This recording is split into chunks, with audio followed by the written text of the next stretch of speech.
Ya, assalamualaikum warahmatullahi wabarakatuh. Ya, semoga rekan-rekanku semua selalu diberikan kesehatan, diberikan kemudahan, dan juga diberikan rezeki yang berlimpah oleh Allah Subhanahu wa Ta'ala. Dan tak lupa untuk tidak meninggalkan menjalankan ibadahnya. Terus aku Yuk, Indah. seru. Jangan lupa subscribe di Sapi Jaya.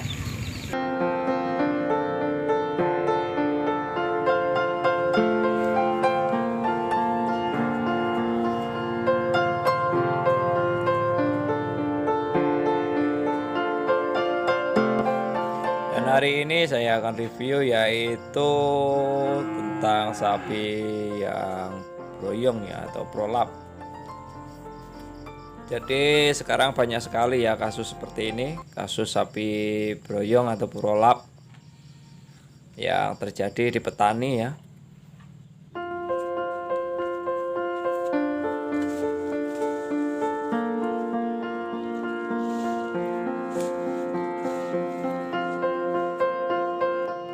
Jadi kadang petani itu karena khawatirnya sapinya broyong terus dijual dengan harga yang murah atau rubuhan ya. Kebanyakan seperti itu karena ya saya terhitung pedagang, jadi saya tahu seperti itu. Biasanya petani kalau sapinya broyong ataupun sampai tidak mau berdiri, terus kandungannya itu udah keluar kan, itu tidak bisa masuk lagi, dijual dengan harga rubuhan. Jadi untuk saat ini supaya petani lebih tahu ya, atau lebih berpengalaman, jadi sebenarnya kasus seperti itu bisa diatasi ya, bisa diatasi. Ataupun yang jelas petani itu jangan panik ya, jangan panik karena sapinya mengalami prolap ataupun broyong. Biasanya terjadi pada saat hamil tua ya, hamil tua. Jadi ini kasusnya seperti sapi ini juga broyong ya. Broyong ini udah dijahit ya, udah dijahit sama mantri hewan. Jadi ini udah dijahit. Jadi saya sarankan untuk petani itu apabila sapinya terjadi broyong ataupun kasus seperti ini, bisa langsung hubungi mantri hewan ya. Mantri hewan nanti solusinya seperti apa ya. Cuman memang sebenarnya kalau broyong itu bukan suatu hal yang sangat ditakutkan ya, karena masih bisa diatasi oleh mantri hewan. Kasus broyong itu biasanya memang terjadi pada saat rata-rata saat indukan itu bunting ya, bunting tua. Jadi ini udah bunting 7 bulan ya. Jadi udah bunting 7 bulan, kalau ndeprok dia keluar ya, keluar dalemannya itu.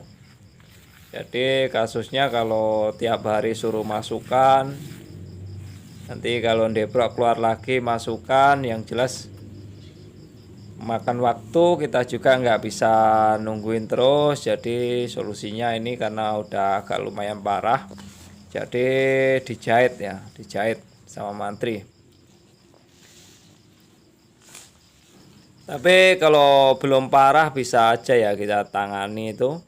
Usahakan untuk pola makannya itu teratur ya, pola makan yang jelas, pola makannya jangan sampai berlebihan, minumnya juga ya, minumnya jangan sampai berlebihan. Jadi kita bisa kasihkan itu secara bertahap untuk kasus sapi broyong ya, yang belum fatal atau belum masih bisa masuk sendiri ya. Biasanya kan kalau belum terlalu parah, kalau berdiri dia udah bisa masuk sendiri. Cuman kalau ndeprok, posisi terlentang tiduran itu keluar lagi, itu belum terlalu parah. Tapi kalau yang udah parah, dia udah keluar nggak bisa masuk lagi ya, dalemannya itu, kandungannya. Jadi kalau yang belum parah itu bisa diatasi sendiri Dengan cara yaitu kandang juga jangan terlalu licin. Usahakan kandang itu yang datar ya. Yang datar. Jadi tidak memberi tekanan pada tubuh sapi. Dan juga pola makan ya. Pola makan itu kita kasihkan bertahap. Jadi jangan seperti biasanya makan sehari 2 kali langsung banyak gitu, nggak usah. Jadi bertahap kita kasihkan sedikit, nanti kita kasihkan lagi sedikit gitu. Jadi bertahap terus. Kasih minumnya juga bertahap. Jadi tekanannya itu tidak terlalu berlebihan ya dalam perut. Karena yang jelas di dalam perut sudah ada anak yang besar, jadi udah ada tekanan. Dan juga usahakan sapi itu dibiasakan keluar kandang untuk bergerak ya. Atau bisa jalan-jalan ke sana kemari ya. Bisa jalan-jalan, bisa pergerakannya luas ya. Jadi seperti itu ya caranya. Jadi jangan kita selalu taruh di kandang dengan ikatan yang pendek.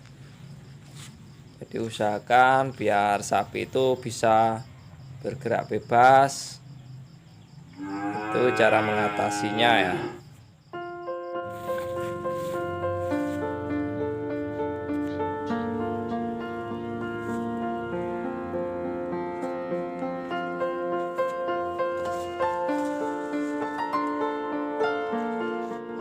Karena petani itu kebanyakan males ribet dan juga was-was ya. Was-was, jadi kadang malah dijual dengan harga murah atau ribuan. Itu karena kurang tatak ataupun terlalu paniknya atau ketakutan ya. Ketakutan terjadi sesuatu. Jadi malah dijual murah sama pedagang. Cuman kalau yang udah pernah mengalami kasus seperti ini biasanya ya udah tidak asing lagi ya, ataupun sudah tidak khawatir. Karena kasus seperti ini itu udah wajar ya sekarang itu. Udah banyak ataupun sering kali terjadi di peternak ya. Ternak ataupun petani itu pasti rata-rata kalau sekarang udah mengetahui ya kasus-kasus seperti ini.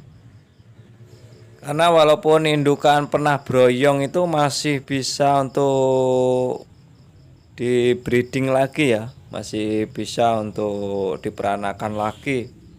Jadi tidak masalah ya, tidak masalah.